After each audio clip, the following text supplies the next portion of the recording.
nouvelle ligne de métro dans le réseau de transport lyonnais, la ligne E. Pourquoi pas d'ici à 2030 ? Le Citral présentait début février l'étude de faisabilité de ce nouveau tracé qui desservirait prioritairement Point du Jour et Tassin. Parmi les 12 scénarios envisagés, 2 principaux ont été retenus. Le premier ferait partir ce nouveau métro de Bellecour, l'autre d'Hôtel de Ville. On a des critères de faisabilité technique, de profondeur de station, on a des critères d'attractivité de ligne, nombre de voyageurs transportés qui font que naturellement, ce sont ces deux alternatives, ces deux solutions qui se sont dégagées et qui vont être beaucoup plus encore étudiées. Le montant des travaux est estimé à 1 milliard d'euros, un bon investissement selon la métropole qui envisage 60 000 voyageurs quotidiens sur cet axe. Le terminus sera sur Alaï.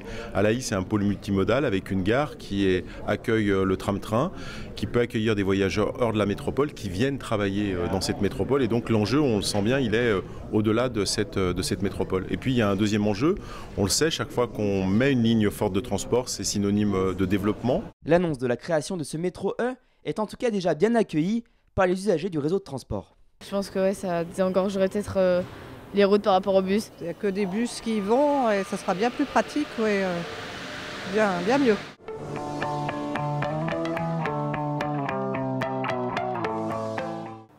Les femmes sont encore trop souvent les victimes ciblées d'agressions dans les transports. Pour y remédier, le Citral recherche à partir du mois de mars des utilisatrices de la ligne C5 sur le secteur de Rieux-la-Pape. Le rôle de ces ambassadrices sera d'étudier aux côtés d'experts les points d'amélioration pour leur déplacement.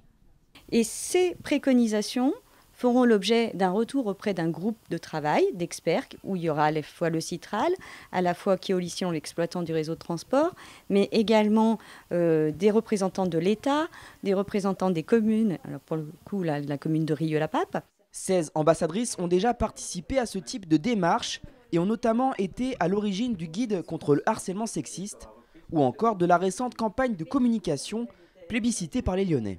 Mais tout participe au sentiment de sécurité. Elles ont agi aussi sur le problème de la propreté, de l'environnement immédiat des arrêts de bus et elles ont travaillé sur l'éclairage public avec les communes par exemple. Ça, ce sont des exemples très concrets.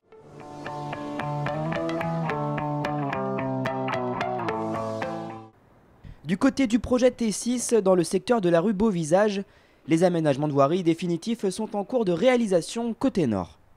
Donc là, incessamment sous peu, comme on voit derrière nous, la dernière couche d'enrobé a été mise.